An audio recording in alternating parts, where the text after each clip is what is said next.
Hello guys, American Hypersonic Dream crashes. USAF ARRW program comes to an end after series of failed tests. तो guys America ने अपने hypersonic का जो सपना देखा था वो पूरी तरह से क्रैश हो गया है और जो ARRW प्रोग्राम है वो भी अब ख़त्म हो चुका है क्योंकि उसके फेल्ड टेस्ट हुए हैं। और US air force USAF acquisition chief ने कहा है इसी हफ्ते कि जो सर्विस है उसने डिसाइड किया है much hyped AGM-13 air launch rapid response weapon को ना खरीदने का after the prototyping phase test failed. तो गाइस मतलब शुरुआती चरण जो फेल हुए हैं और कुछ इंपॉर्टेंट जो चीज़ें चाहिए थी वो इस मिसाइल ने नहीं कर पाया, तो इसलिए अमेरिका ने इसको ना ही खरीदने का डिसाइड किया है। और डिसीज़न जो है ये आया है जब टेस्ट फेल हो चुका है उसके बाद। US air force secretary Frank candle ने इसी हफ्ते कहा है कि जो लेटेस्ट टेस्ट इन्वॉल्विंग ARRW था वो अनसक्सेसफुल रहा, असफलता हुआ, और जो टेस्ट था उसने कंडक्ट किया था वो सक्सेसफुल नहीं हुए, इसलिए हम लोग ने कोई रिसीव नहीं किया डाटा को टेस्ट के द्वारा जिसकी हमको ज़रूरत थी, ऐसा उन्होंने कॉन्ग्रेशनल हियरिंग में कहा है। AGM-183A ये लॉन्ग रेंज हाइपरसोनिक मिसाइल था, डिज़ाइन किया गया था लॉकहीड मार्टिन द्वारा USAF के लिए। अपने लेटेस्ट टेस्ट में जो मिसाइल था वो एक्सपेक्ट किया गया था इंप्रूव करने के लिए USAF hypersonic strike capability, attack कर सके हाईली डिफेंडेड और हाई वैल्यू टारगेट्स को, जैसे एनिमी मिलिट्री बेस, दुश्मन का जो बेस है उस पर, या कोई शिप जो है उनके कोस्ट के पास खड़ी है वहाँ पे। और दिसंबर में पिछले साल जो सर्विस है उसने अनाउंस किया था कि जो B-52H स्ट्रेटोफोर्टिस बम्बर है उसने पूरी सफलता से रिलीज़ किया अपना पहला all up round AGM-183A air launch rapid response weapon southern California coast पे। तो पिछले साल इसका टेस्ट हुआ था और उसमें अच्छा था, लेकिन जो USAF था उसने लॉन्ग वे में इस हाइपरसोनिक टेस्टिंग की उसके बाद से, और जो डेथ नल है प्रोग्राम का वो साउंडेड कर दिया कुछ दिन पहले जब फेल हो गया टेस्ट, और इसने राइज दे दिया कुछ और को जो इसके ऊपर काम कर रहे हैं।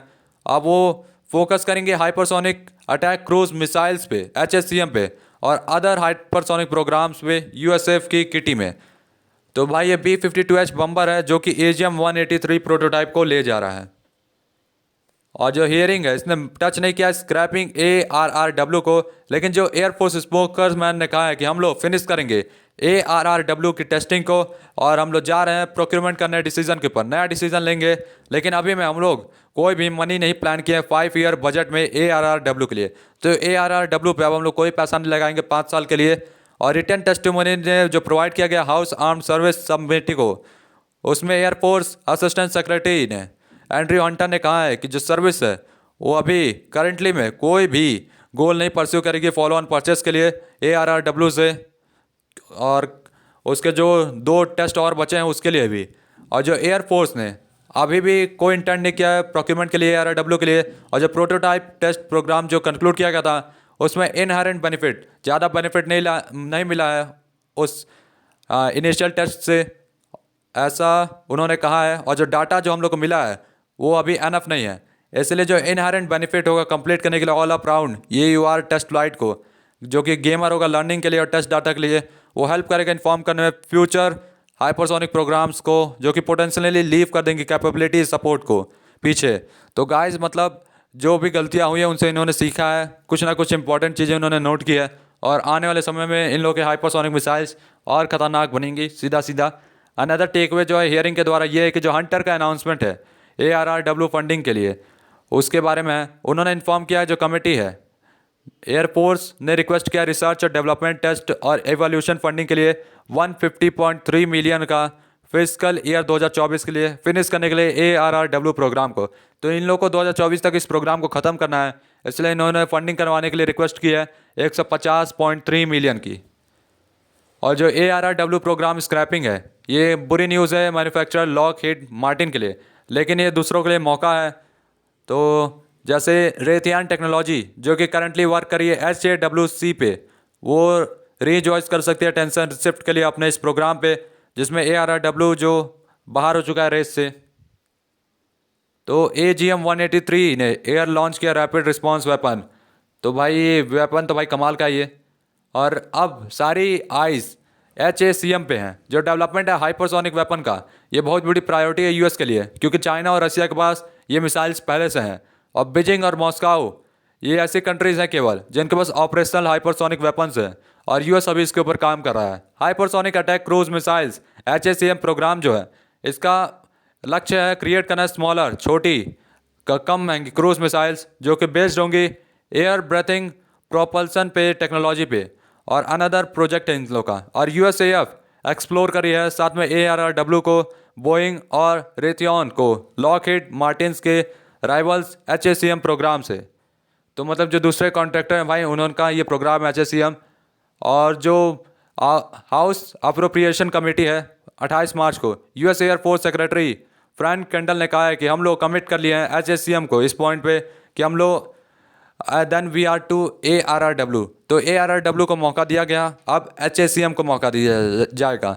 और उसका इंपॉर्टेंट नोट है कि जो HACM होगा ये स्मॉलर होगा ARRW से। इसका अलाउ करेगा ट्रांसपोर्ट करने के लिए ब्रॉडर रेंज ऑफ प्लेटफॉर्म्स, यानी सब जगह यूज़ किया जा सकेगा, जिसमें टैक्टिकल प्लेन्स भी होंगे ऐसे। और जो रेथियन होगा ये फंडामेंटली मोर अडेप्टेबल होगा लार्जर ARRW से, जो कि माउंट करेगा B-52H स्ट्रेटेजिक बम्बर पे और one day viable alternative fighter jets armament पे भी। USAF's 15EX फाइटर एयरक्राफ्ट ऐसा पहला सर्टिफाइड है जो कि कैरी कर सकता है न्यू HACM को। फाइटर जेट जो इसमें लार्जर वेपन्स होंगे, payload capacity than F-35 fighters as per the previous Eurasian Times report. तो ये जो F-15X फाइटर जेट होगा इसमें HACM रखने की कैपेबिलिटी होगी, साथ में इसमें ज़्यादा गोला बारूद और भी बहुत कुछ रखा जा सकेगा। और इसका कंपैरिजन हुआ F-35 फाइटर से। और जो पॉसिबिलिटी है कि जो ARRW होगा ये पहला और फर्स्ट ऑपरेशनल हाइपरसोनिक वेपन बन सकता है यूनाइटेड स्टेट में, जो कि ऑपरेशनल डेट होगा इसका 2022 में। और लाइकलीहुड जो था HACM एंटर करेगा सर्विस में, इंक्रीज करेगा अपनी क्षमता को रिसेंटली में। और ये contractor derived rendering hypersonic attack cruise missile है HACM रेथियन। तो भाई ये हाइपरसोनिक क्रूज मिसाइल है, देखने में बवाल लग रही है। और जो ARRW का कैंसिलेशन हुआ है उसका मतलब वो जो सर्विस है उसको थोड़े समय और वेट करना होगा अपने हाइपरसोनिक मिसाइल टेस्ट को ऑपरेशनल ड्यूटी में लाने के लिए। और एयरफोर्स अब नीचे आ चुकी है one major hypersonic missile programme के अनक्लासिफाइड रेल में, और उसने ज़्यादा प्रेशर डाला है रेथियन और HACM पे। लेकिन जो सारी आइज़ हैं वो HACM पे रहेंगी, क्योंकि वो ऐड करेगी एयरफोर्स इन्वेंट्री को 2027 तक। और वो क्रिएट की गई है इनपुट ऑस्ट्रेलिया के साथ, जिसमें प्रीवियसली जुड़ा था यूनाइटेड स्टेट्स के southern cross integrated flight research experiment project में। और जो टेक्नोलॉजी सपोर्ट करेगी HACM को ये रीजनेबली सक्सेसफुल होगी, ऐसा कंडाल ने दावा किया है। और जो एयरफोर्स होगी उसको फंडिंग किया जाएगा 5 साल प्लान के तहत HACM को आगे ले जाने के लिए। HACM 2024 में एयरफोर्स ने पहुंचा है $382 मिलियन का बिल मतलब चाहिए उसके लिए बनाने के लिए। हंटर ने कहा है कि जो प्रिपेयर्ड स्टेटमेंट है ऐसा लिखा हुआ है। और साथ में उन्होंने कहा कि जो क्रिटिकल डिज़ाइन होगा, डिजिटल इकोसिस्टम होगा, मैट्यूरेशन रिक्वायर्ड को वैलिडेट करेगा डिज़ाइन को, फ्लाइट को, टेस्ट को, हार्डवेयर को, जो प्रिपरेशन करेगा फ्लाइट टेस्ट में फिजिकल 2025 तक फंडेड किया जाएगा मनी के द्वारा। तो 2025 तक मतलब पूरी मनी दे दी जाएगी भाई इस काम के लिए। और तब तक ले भाई लोग goodbye, ta-ta bye bye.